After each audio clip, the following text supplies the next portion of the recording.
All right, everyone. Welcome to our second Wolfram Institute Community Forum. So, for those of you who watch our live streams somewhat frequently, you'll know that we have many live science streams. The live science streams are dedicated to conducting our, what would normally be private internal research meetings in a publicly broadcasted format. So you see what we would, normally do behind the scenes if we were a different kind of research institute, in full view for everyone to see. This includes, us struggling through particular concepts, having disagreements, making new discoveries, sharing new ideas, coming up with breakthroughs, big and small.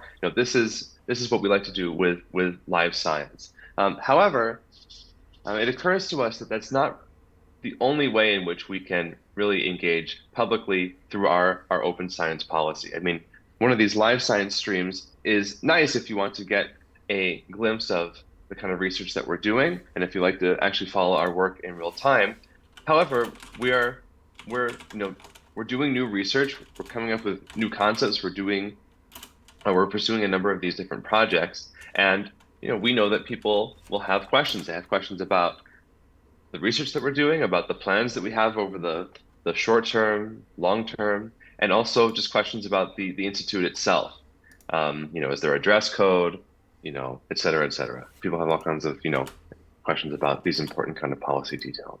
So so we decided that every week we will hold one of these community forum streams, and we're happy to answer questions that you have. We're happy to engage with you. Anything that you're interested in, relevant to what we're doing, we're happy to chat about it. So yeah, so let's see. So maybe until the questions come in, perhaps we can set the stage just with a brief summary of what we've all been doing. And in fact, I could summarize it, but now that the Institute is gaining some momentum and each of our research fellows is now, I would say, fully immersed in their respective research projects, they can summarize it. They can do it themselves now that they're really involved. So why don't we begin with with Carlos? Why don't we begin with you? Each of you can kind of say a little bit about what you're doing, and hopefully that will also serve as an invitation for viewers to feel as though they can ask you questions, or it might inspire or motivate or provoke questions as well. Sure. I should say that we do have a few comments and questions that were left unanswered last week that are more content oriented. So it's a good fit that we're gonna review what we've been doing. So anyway, yes. So I've been looking at particularly combinator emulation of Boolean algebra, which is I think a very interesting example of this general notion of formal systems emulating each other, and in particular, it's an application of this rewrite system philosophy where you have several terms, you have several rules, and then you apply them, and it's sort of non-deterministic in this local sense. So it's been very interesting. I mean, I just was doing some computations today, and just the evaluation of the basic Boolean functions in terms of combinator emulation is very, very big. So it's in a sense very inefficient in some sense.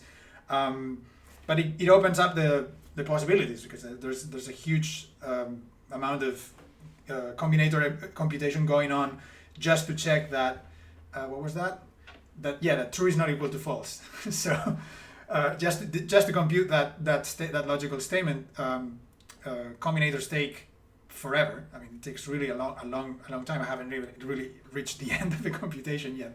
So it's quite interesting.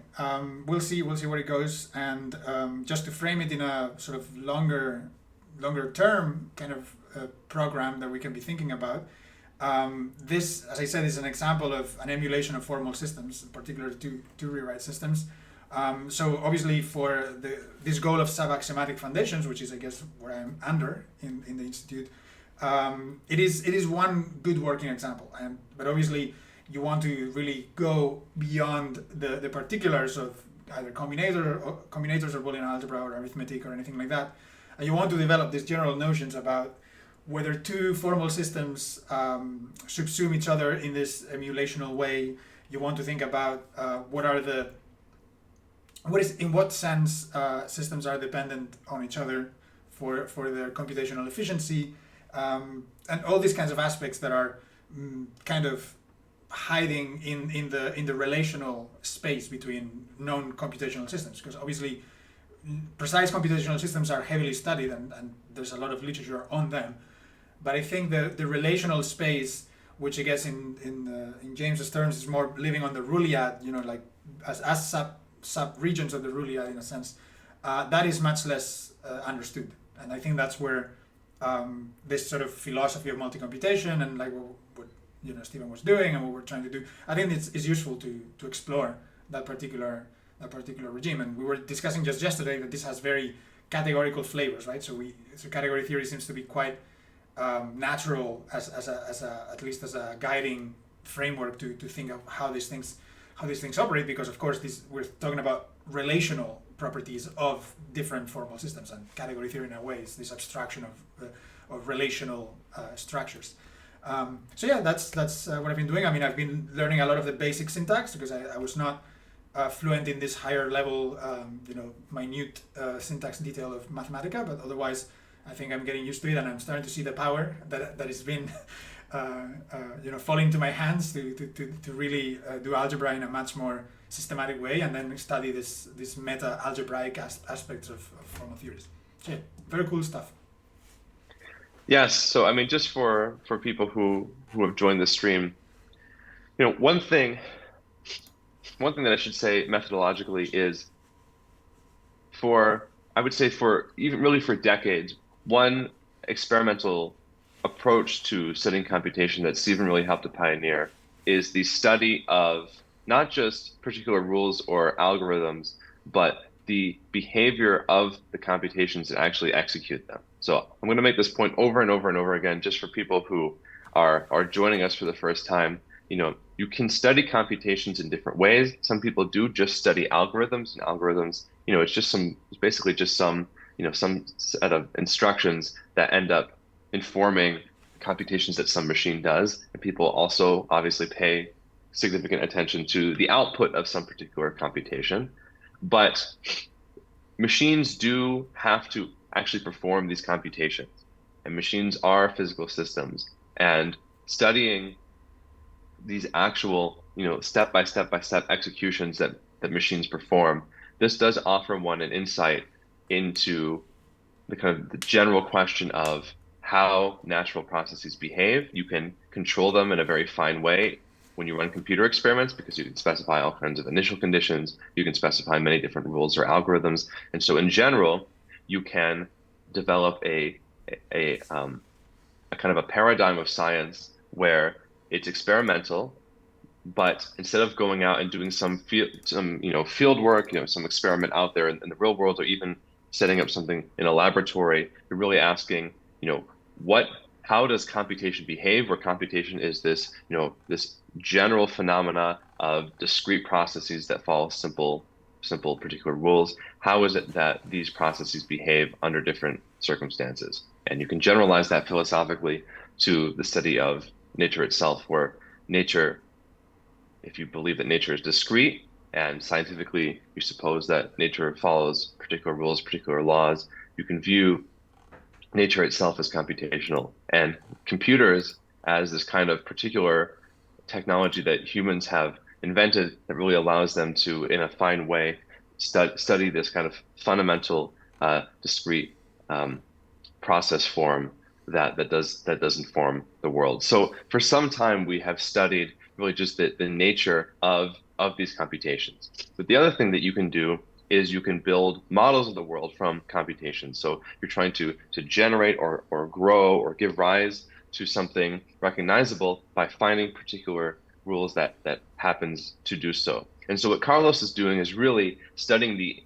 kind of interface of these two, which I always find to be quite interesting, which is, on the one hand, you can model something that some system that's already kind of present in human affairs. That could be a technological system, or you could even model, say, physical systems in which we happen to live. But you can also but you can also emulate or generate, abstract systems like abstract technologies that humans have created, like mathematical systems. And so in Carlos's case, he's both involved in kind of generating or emulating, modeling the kind of the abstract technology of logic, of Boolean algebra, but also studying the behavior of this emulation in order to understand when it's done at a fine machine level, to what extent all of these executions, when you begin to emulate uh, logic, Boolean algebra at such a kind of fine machine scale, when it kind of successfully emulates Boolean algebra and when you're kind of plunging really below mathematics into this kind of unintelligible machine territory. So that's something that I'm not sure has ever really been done before. So Carlos is really kind of really straddling these two worlds, the world of things that we recognize that we build from computers, and this kind of unrecognizable world where the machines win and the human regime kind of gives into the machine world. So that's kind of what Carlos is working on. That's kind of a more kind of informal formal description just for people who are trying to understand what the kind of higher goals are there.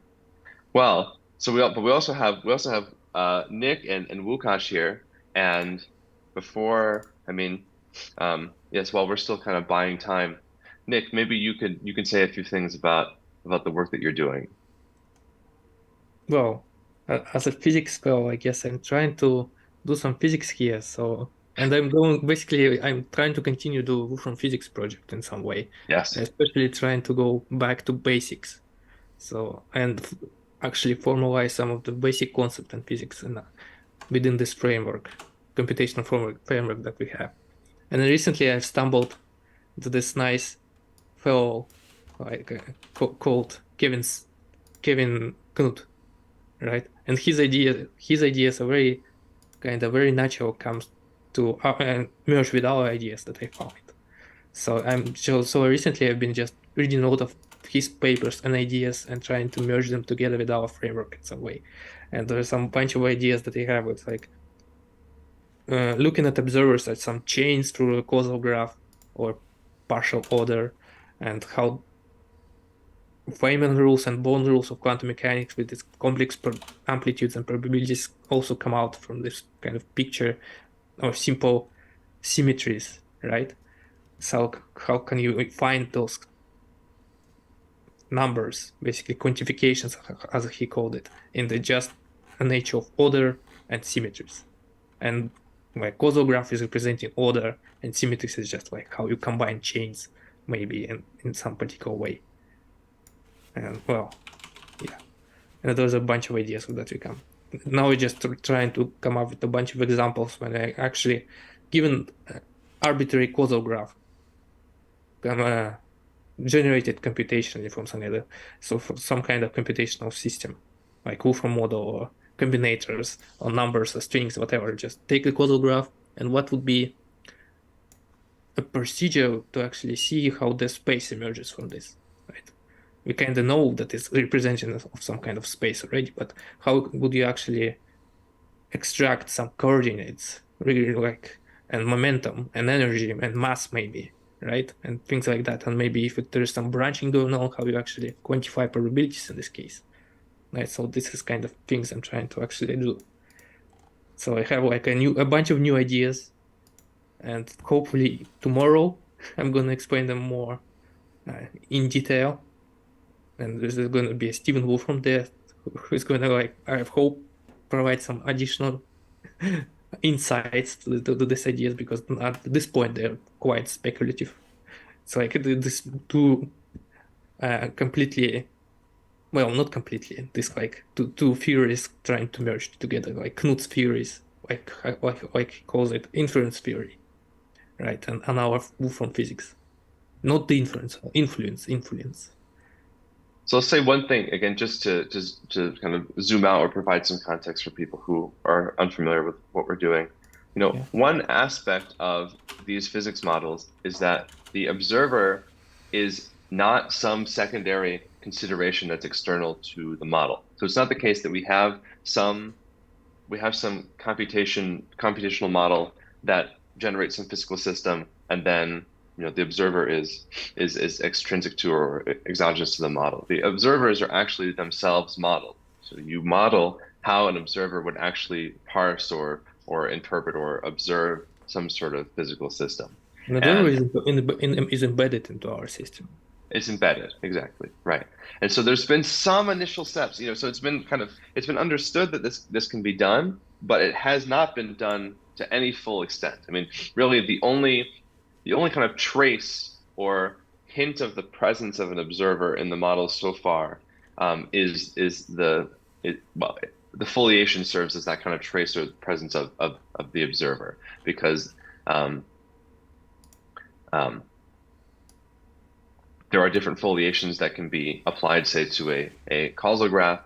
These could correspond to different reference frames that observers hold, and you get nice properties of Lorentz covariance, et cetera, within our causal graph. Because no matter how you foliate it, the time-like separations between events, the ordering of those is held invariant. But Nick is pushing this forward because obviously the foliation is one thing, but it still doesn't actually tell you it still doesn't actually model an observer. And so I think what Nick has at the moment, if I understand it, is I mean, I still have some questions about this. I mean, I kind of a highly minimal model of the observer, beginning with, I suppose, an observer that has really negligible spatial extent, just beginning with one kind of causal chain that an observer could observe, which is definitely the minimal case, though it's a case in which the observer is basically literally as small as possible. It'd be like a Yeah, Planckian you can observer. think of it as a particle, basically, a minimal particle, maybe even a light speed moving particle, basically a photon, right? So it's modeled by a sequence of events and how other events can influence those events and influenced by those events, right?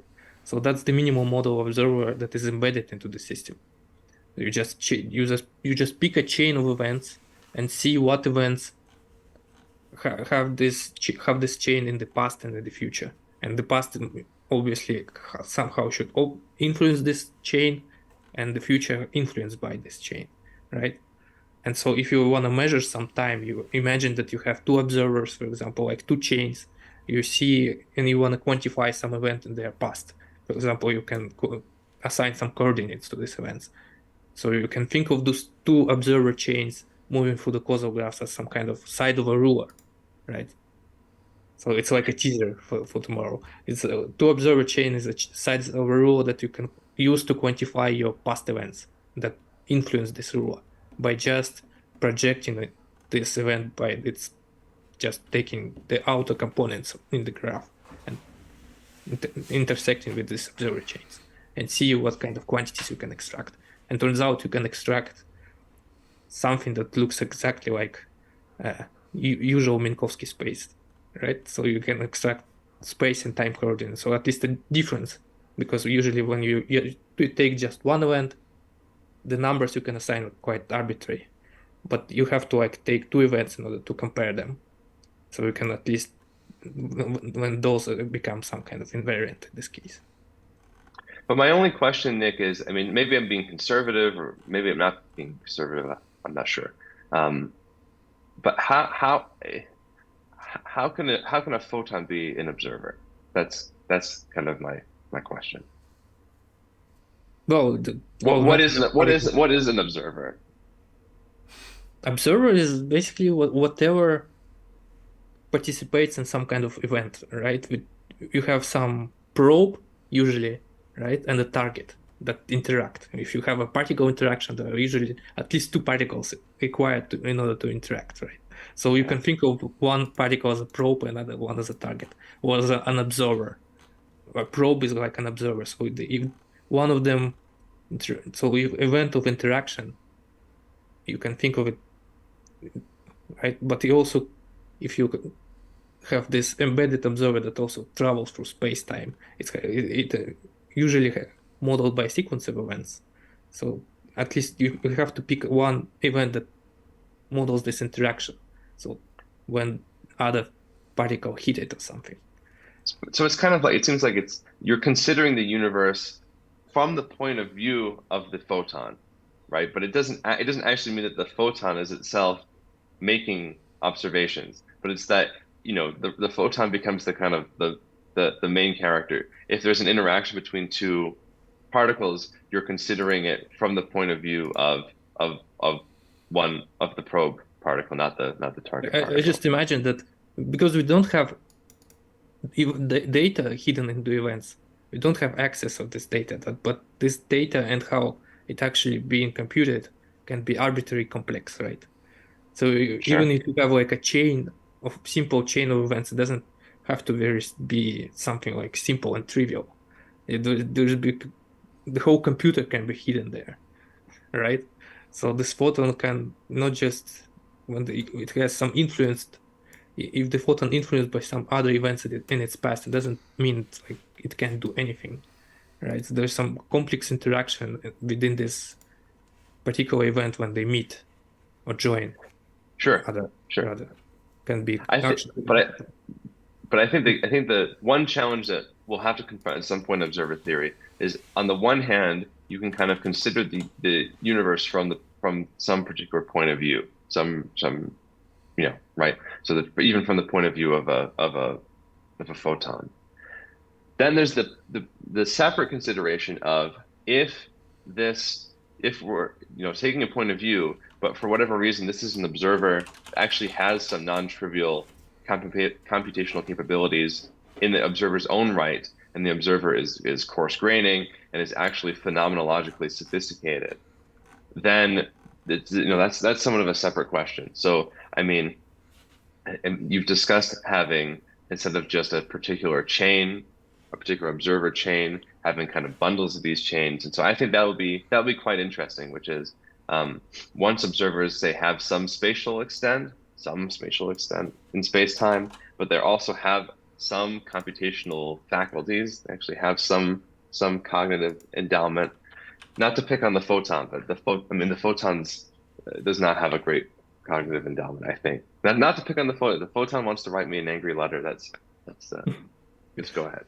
Give me a sunburn.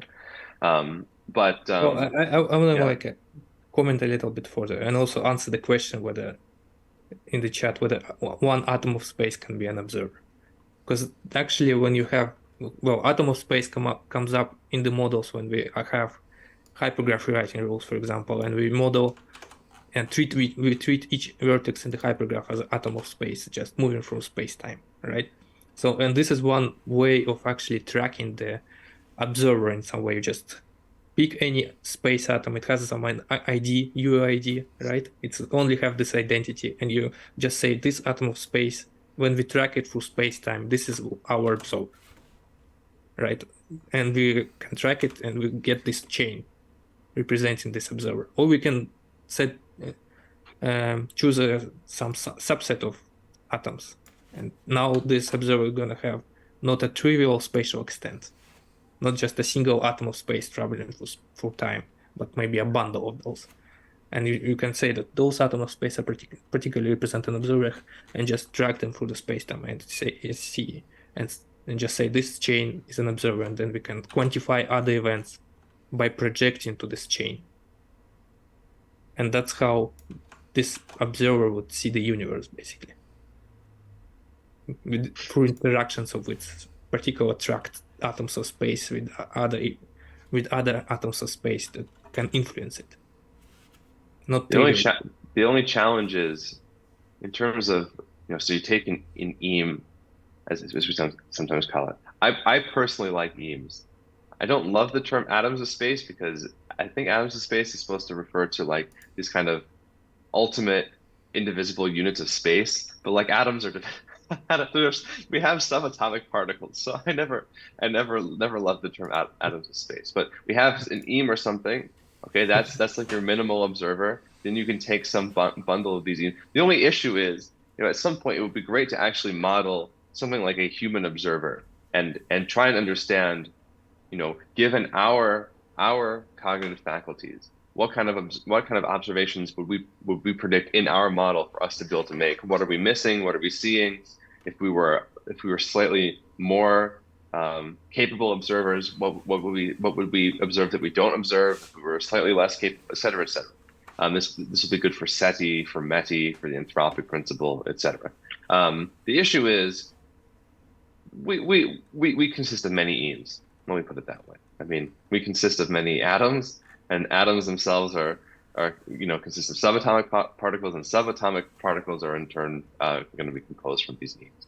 So we're big, as I think as Stephen says, we're in terms of space, we're quite big. If you take our human scale compared to the Planck length versus our human scale versus the kind of scale of the universe, we're actually quite big in space. So it's going to be, somewhat difficult to model. That being said, you could imagine some hypothetical, highly efficient molecular computer or something, which is at the micron scale and is also computationally sophisticated. So we might, in terms of our spatial extent, not be that efficient as observers. But that is an issue, which is, actually being able to model. This is something that people ask me this kind of question all the time, which is, how are you actually going to model observers where observers are doing computations and you're in some physical system. The physical system is a computation. You're an observer, you're performing your own computations. Those computations are not faithful. There are distortions, there are heuristics, there's coarse graining. So how are you going to model these two computations as they're happening together, so to speak? Right. So that no answers furnished during the stream, but yeah.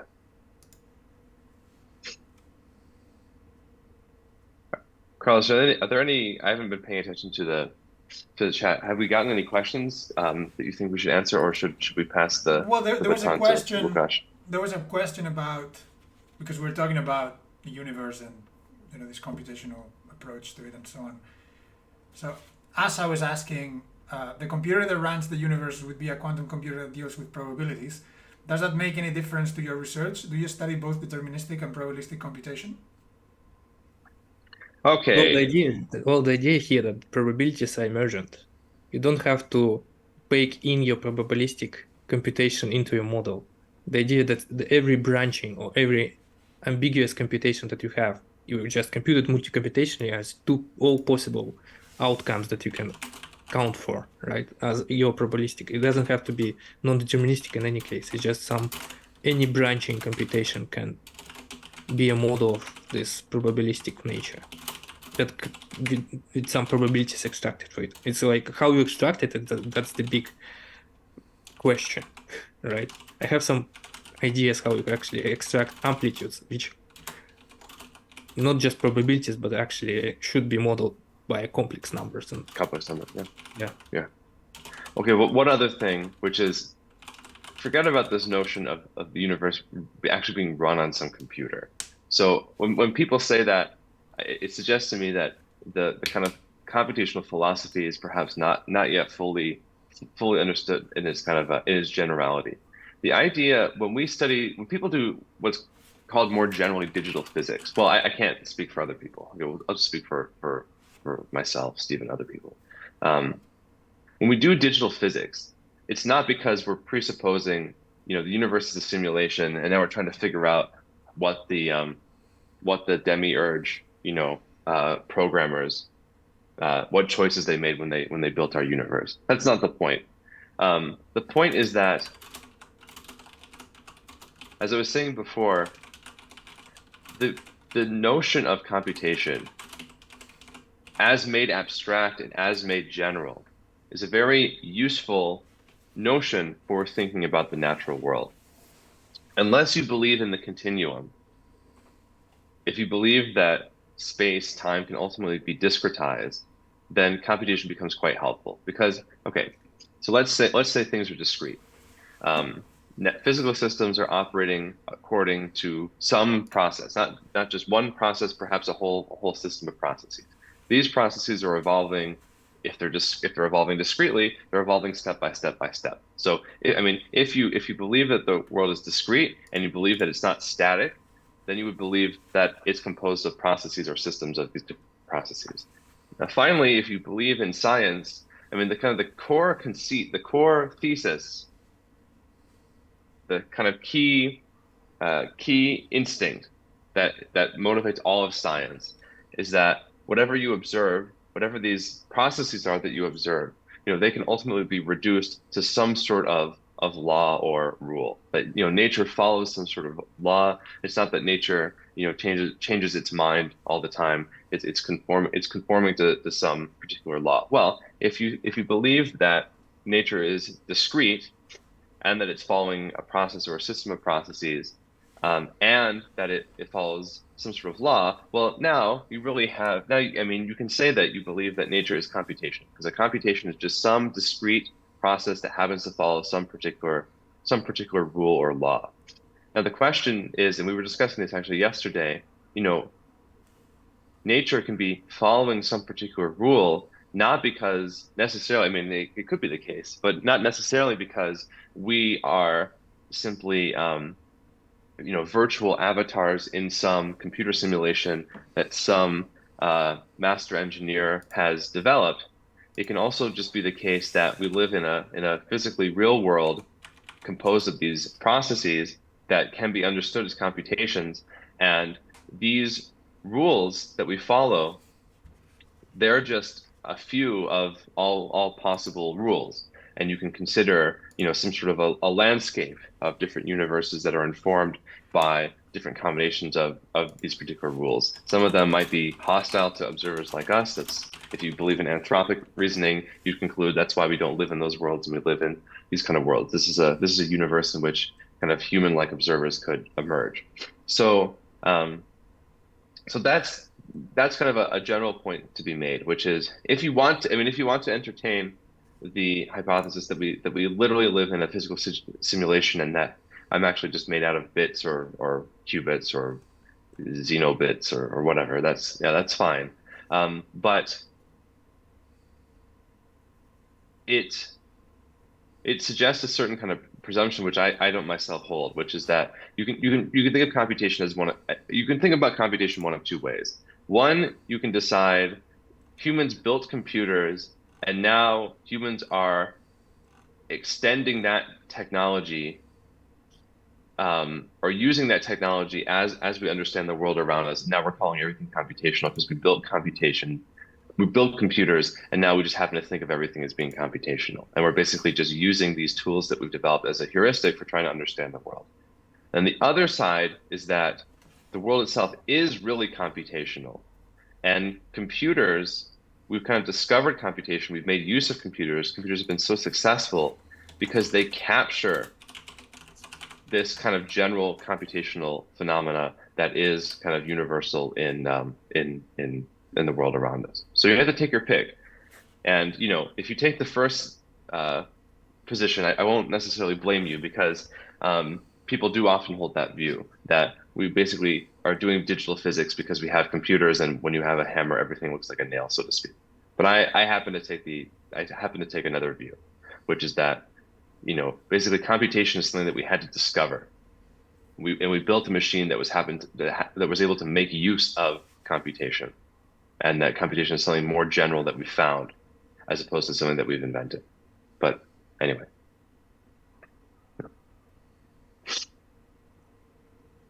In some sense, rules computational doesn't really different from the applying laws of physics, right? Because you can just basically take any equation and turn it into a computational rule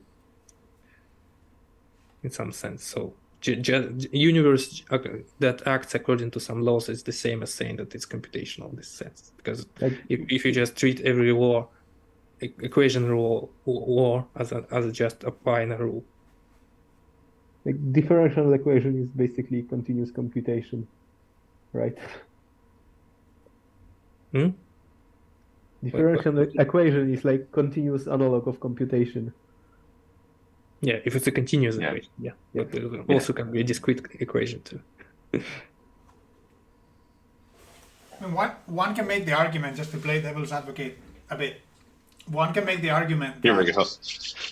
that discretization of experience which is otherwise, I don't want to say continuous, it's otherwise whatever it is, comes from the fact that our language is a process of discretization, right? So computation, in a way, humans were doing computations from the time where we were codifying language in symbols, right? And sequences of identifiable patterns that are somehow grouped in words, sentences, whatever, glyphs, all these kinds of things. So you could make the point that the computational perspective makes sense to us, who are the ones doing it, because we've actually been doing it for millions of years.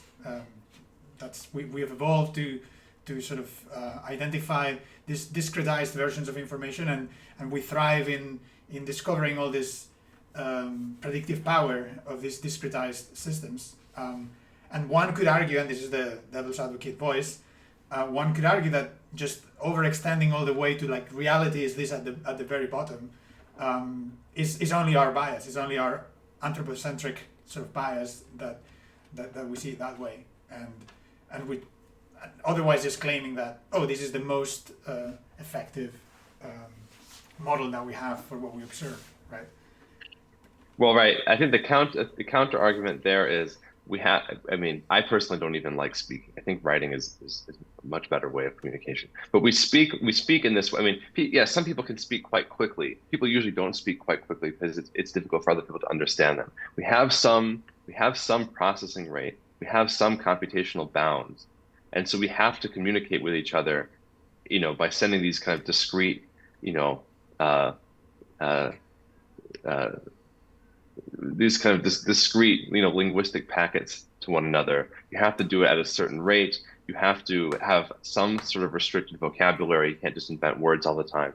So like there are great constraints on human communication, and part of that is because we are computationally bounded. So continuous communication would never work. Even rapid discrete communication doesn't really work. It has to be actually quite there's significant constraints on how we can communicate with each other, actually.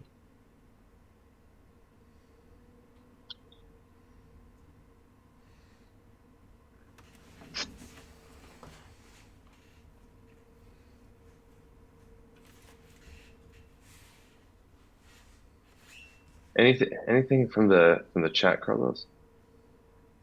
I don't think there's anything in particular. I think we could move on to Wukash. Yes. Yes, Wukash, please. So Stage is all nobody got yours. any question about the Langlands program? The whole world has questions about it. If they don't now, they will as soon as you start explaining it.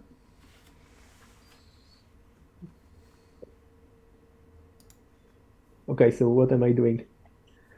I think my work right now is the most theoretic, let's say, and the most mathematical in the whole institute.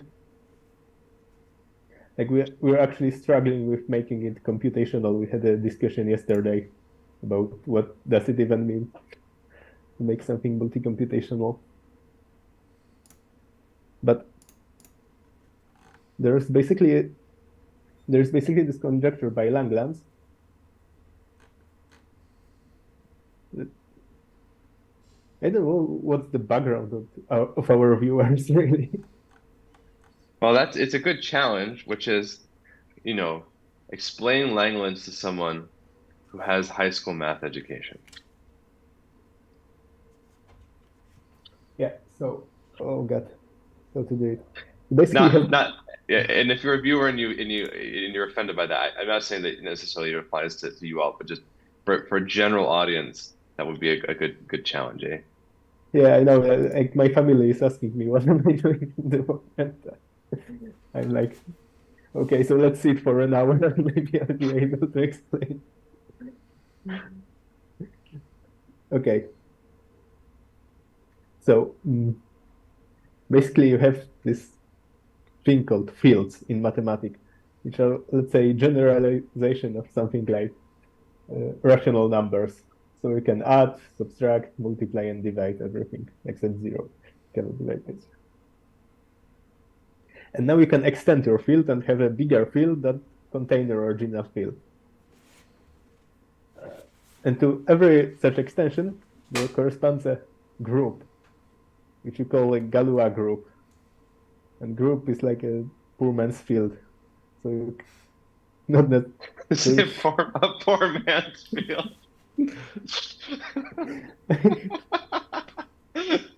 you cannot multiply and divide.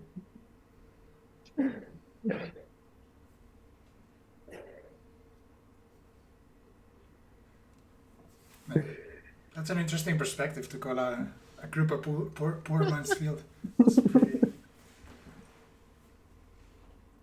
Okay, keep going. You're on a roll. This is good. Yeah. Okay. Okay.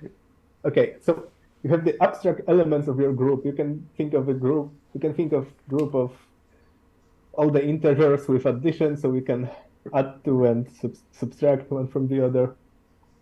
And you can think from all the integer powers of 2 and multiplication, or just z squared lattice and addition there or something. Okay. And now you have, and so group contains of these abstract elements of a group, which combine in different ways. And then you can represent your group in the group of all matrices. So you make a group homomorphism between your group and the group of matrices with matrix multiplication. And it basically gives you some coordination of elements of your group. To coordinate every element of your group, but by the entries of your matrix. So it sort of gives your group like a spatial structure, sort of. Is it a representation or it's something else? It's a Yeah, representation. representation. I'm talking about representation. Mm. Yep. Okay, so one thing is representations of Galois groups of your field extensions. And from the other side, we have some number theoretic functions built from your field, from the, I believe, integers of your field. Like, I'm not a native number theorist, so forgive me, but yeah, I'm actually hard on learning analytic number theory now, actually learning the other side of the Langlands conjecture. But you can basically construct some functions. So what are the sides? Is it this like I usually heard it's like harmonic analysis with number? Yeah. It's an Okay, James. people say harmonic analysis because I think it's a term people have heard of, but it's essentially a correspondence between, depends on how you want to put it, between say arithmetic and analysis, or between algebraic geometry or algebraic number theory and analysis. Not to cut off Wukash, but I'll just say, one kind of brief thing for people who perhaps don't have much formal math education. Essentially, this language program, these language conjectures, effectively, okay, so they're not proven conjectures, and some people don't even think that they're really well articulated. But they basically posit that you have these kind of series that you can kind of construct in two very different areas of mathematics. One, as Wukash was explaining, involves these things like groups and fields, which are these kind of particular constrained theaters in which you can operate on certain number systems. Oh my God, I'm getting a lot of notifications. Sorry about that. And you can take these particular number systems and you can basically encode them into the kind of the world of matrices, and you can get these particular functions from them. And then in a completely different set kind of territory of mathematics, you can get these spaces of these kind of complex valued functions, these like particular invariant spaces that have all these nice symmetry properties, and these are in the complex plane. And if you've ever seen these things called modular forms or automorphic forms, if you haven't heard of those, you can Google them. They do look quite pretty. And there are also parallel particular kinds of functions and series that are attached to these, and there's this correspondence between them that's not well understood at all. And so you can if you're kind of in the number theory world, you can package up particular questions that you have in number theory and essentially shift them over to this completely different area of math in order to kind of help solve them. And so one thing we're trying to do with our metamathematics framework is just like how in physics we are attempting to gain this kind of grand scope view of the universe where things are kind of assembled in this multi-computational way. We're trying to gain a perspective on metamathematics from a high point of view and really try to understand how these different parts of mathematics really relate to each other, because that's what this conjecture is saying. And really, the heart of the conjecture for those, I mean, if you're just thinking about this for the first time, basically what Langland's program helps us to investigate is just how interrelated and intertwined these many different areas of mathematics are. Mathematics is really, for Langland's, one thing, and it's kind of departmentalized and compartmentalized through universities and textbooks, et cetera, as being, a number of these different areas, but they all really hint at something more unified. And the Langland's program, I'm not sure if it's really a unified theory of mathematics, but it certainly brings together and synthesizes these areas of mathematics that you couldn't synthesize before. So what we're trying to do is we're trying to make these different aspects computational, and then really, sew and assemble together these different computational models of these different areas of mathematics and build it towards some kind of unified computational picture. Very, very informal version. Didn't get into Galois theory or anything, or automorphic forms or anything, but that's the general rundown. I'm sorry, I have to confess that I do have a call that I have to actually jump on at the top of the hour.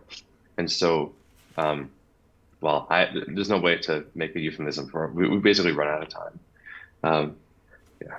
I think we covered. People's inquiries. So. Java GC pause says, my mom just said math is fake. Well,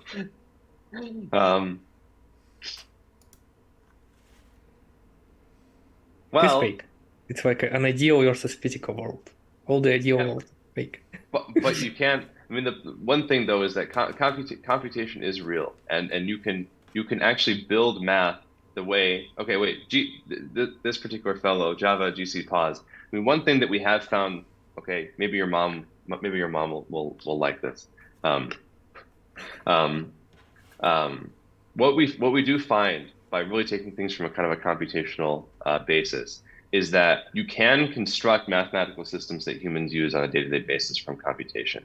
But you can also construct just thousands and thousands and thousands of other, candidate mathematical systems. So there might be certain things that are special about the kind of math that humans do, like you can do certain things and it doesn't just completely blow up, but it's not natural. I mean, some people say, mathematics is like this kind of, it has this kind of natural beauty to it. This is like, the world whispers in mathematics. But if you take a cold, hard computational point of view, this is just some particular technology stack that humans have invented, and there could be alternative technology stacks. And there are some people that I've been speaking with recently who are really interested in studying alternative mathematical systems. So it could be the case, it's not necessarily the case that mathematics is fake, but it might not be the case that mathematics is like this inevitable, kind of this kind of inevitable language that kind of whispers the kind of the unique secrets of the universe, and that there are no other, kind of candidate mathematical systems. I think there are a lot of different stacks out there, but a lot of them are poorly built and will basically just crumble. But if we do find some alternative ones,